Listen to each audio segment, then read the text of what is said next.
dama daan jóge sama kër ma topp robooru dex gi may dox ndànk boot samay loxo di dox ndànk ba yegg si fii bu ma musaan yegg si dama daan toog ma jàkkaarloog dex gi su ma toogee jàkkaarloog dex gi bii xel dama naan ma te ngaa dugg ci dex gi nga xaru. Le drame de Penda s'est noué il y a 40 ans. Elle venait juste d'être excisée.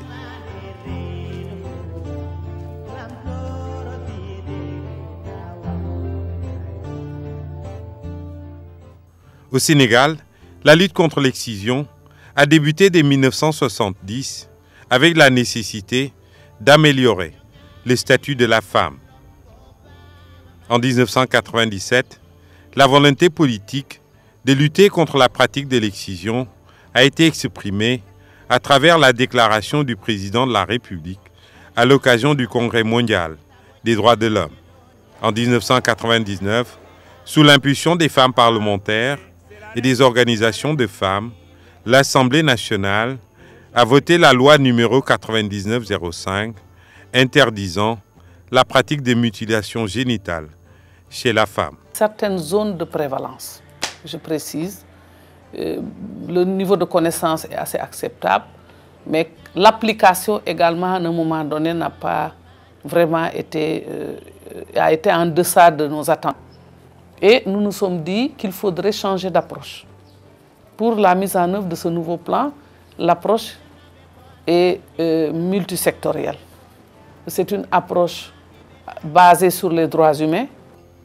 Il s'agit du plan d'action national pour l'accélération de l'abandon de l'excision intervenu en 2010 après celui de 2000.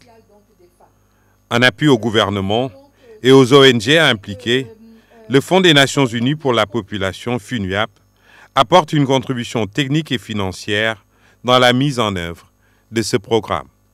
Ces efforts, de part et d'autre, visent à permettre aux femmes de ne pas subir le même sort que Penda, qui a payé un lourd tribut.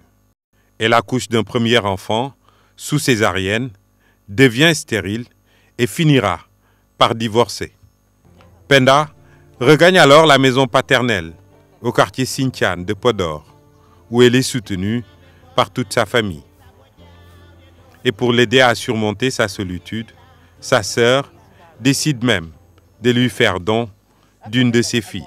xale bi mi ngi tuddoon Raki Diop la tuddoo bi xale bi juddoo mu ne ma kii de am nga sens ndax dama lay may Raki.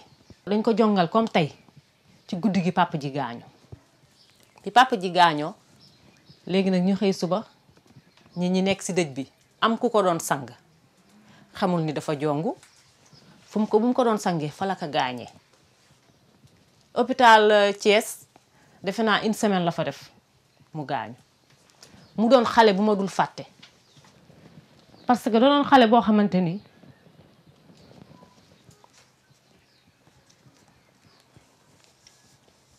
du wax du mukk dara metti na ma du wax mukk lii moo ma metti bu ma demee ba gis ku téye xale di ko jongal dinaa ci def ci sama kéemtalaay kat.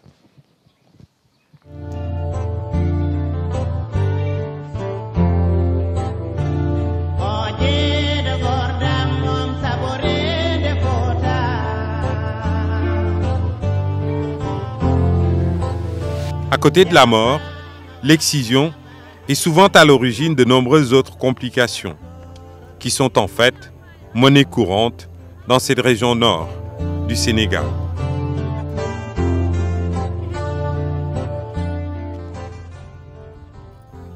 Mais la sensibilisation a produit des résultats satisfaisants C'est ainsi que de nombreuses exciseuses, comme Sira Dagnago, ont renoncé à la pratique.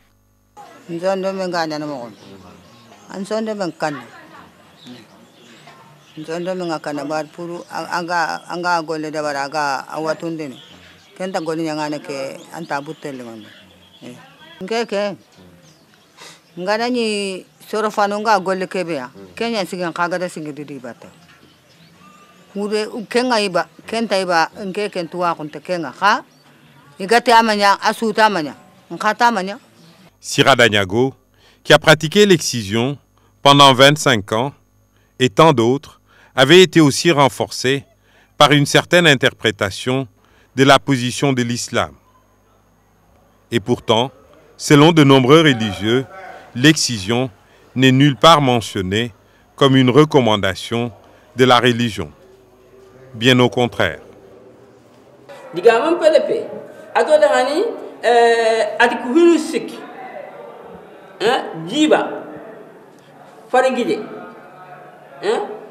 Kiwa karti yimay ay ku sik kunu foñay min darali alaysa bi jism akli ku sikini foyi sira ngana ga agam paten torno kiwa seren paten torno atile harama khama loko sunna nga seren torno haramiya wala jibi place war rof ondo.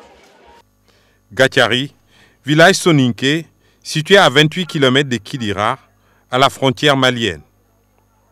Plus de 70 communautés sénégalaises et 19 autres venant du Mali y célèbrent ce 13 mars 2011 leur volonté d'abandonner définitivement l'excision.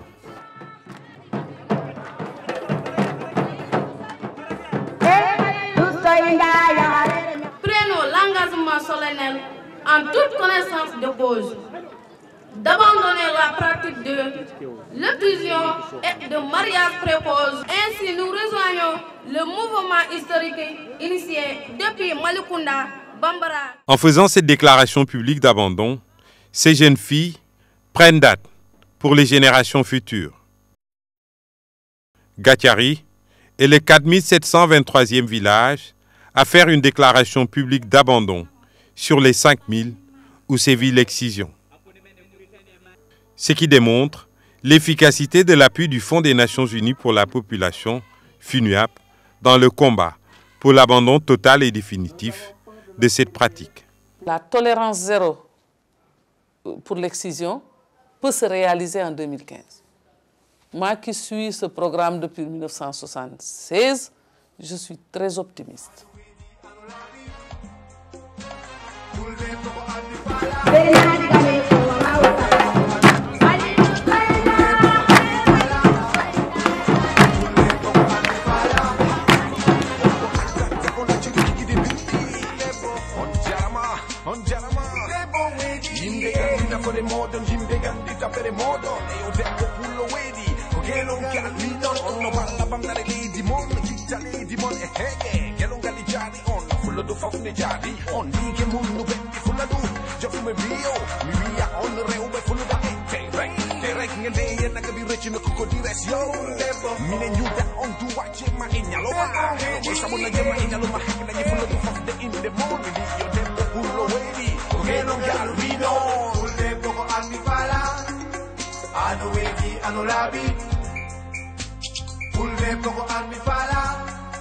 Shiri abo angkadi,